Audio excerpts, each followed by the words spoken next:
my favourite entry-level MIDI controller from Pioneer. This was the DDJ RB. Love it. But there's a new kid in town. Say hello to my new little friend. This is the new DDJ 400. If you're looking for a fancy performance video, this isn't it. If you just want to have a quick look and do some comparisons of what this new controller can offer you, this is it. Let's take a closer look.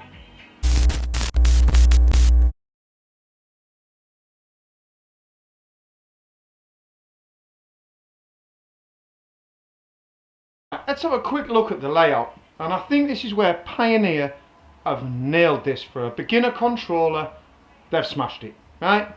The other controller, the one before this, the RB, was great, but this, now we're really starting to get it so it's ergonomically laid out like all of their equipment.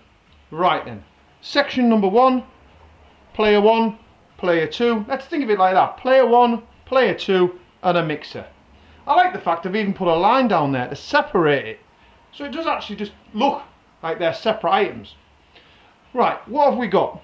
At the top we've got our loop in and loop out, and we've got an instant 4-beat loop, and we've got a loop cut, and we've got our beat sync. All at the top, where we would expect to find it on a CDJ.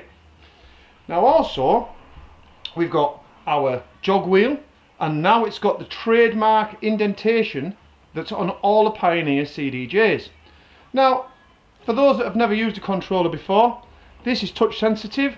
If you put your hand on the top and you scratch, you will scratch the track. If you want to pitch bend, you can turn the touch sensitivity off if you want it into CDJ mode, or this would be vinyl mode. Right, and you would do that within the software. Then we've got our performance pads at the bottom, which we find on most controllers. And now, instead of having the pitch fade up here, it's down at the side, where I would expect to find it. Now they've also made this a longer pitch fader, so more accurate. Really, really nice touch.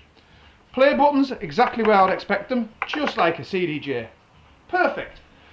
So what they're trying to do here is try to get this feel of a Nexus setup, mixer and CDJ, into a controller. And to do that, we need to put the things that we're used to seeing on those mixers in the right place. Let's come to the mixer section.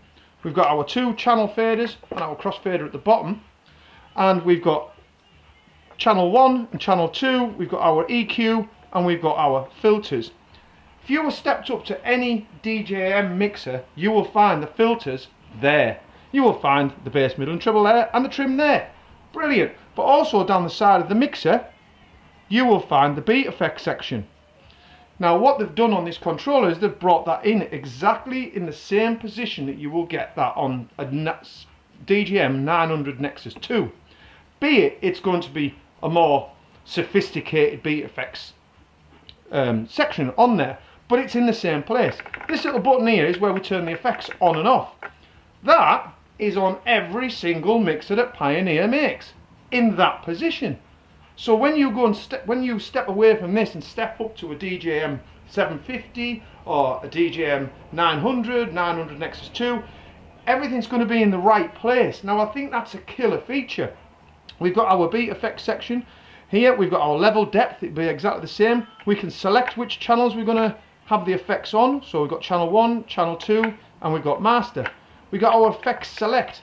On the other unit, it was a little bit clunky to try and select the different effects. This, we can select the effects. Then we can change the parameters, and we've got our master level pot here. It's just the way they've laid this out. It just feels more like a mixer and 2 CDJs.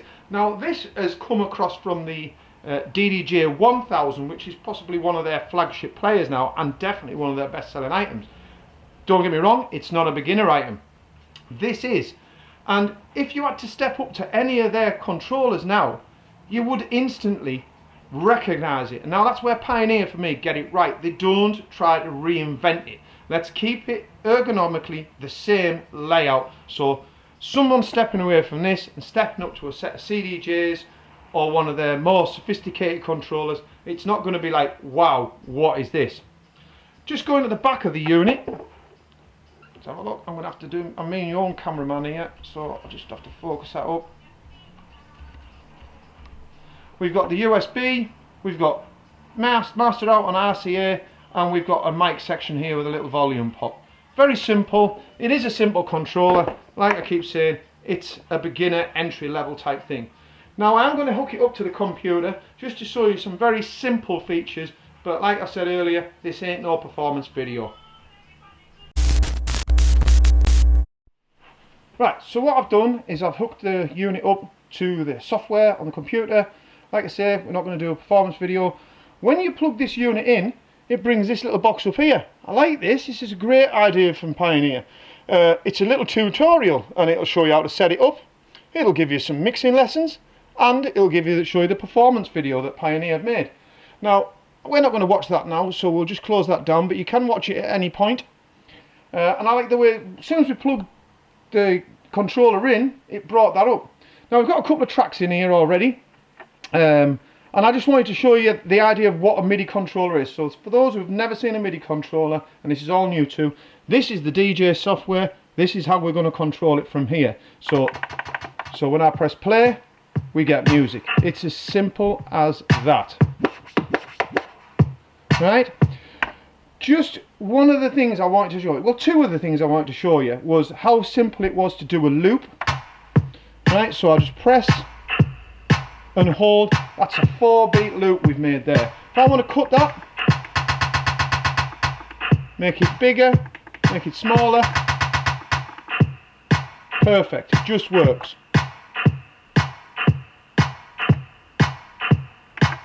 And we can exit the loop, and if I wanted to re-loop it as well, it'll take me back again, all in this one area, making it very simple and very intuitive to use. What else have we got? Well, we've got our effects pads down here, and we've got our beat effects section here. Now, this is again one of the killer features on this particular unit. When I want to select an effect, and we'll put the effect onto number 2, we've got the little blue button here, which is on all our mixes, but if I press effects, select, I can now scroll through all the effects. Hopefully you can see that on the screen. So if I wanted to select, let's just say a echo, it's selected it there. So I've got my echo. I can change the parameters of that.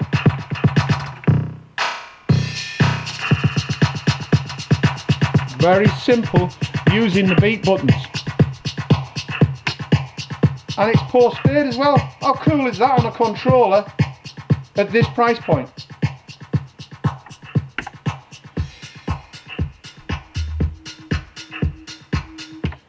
Just quickly show you hot cues.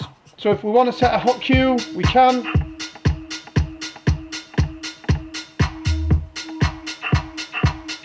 Very simple. I will delete those.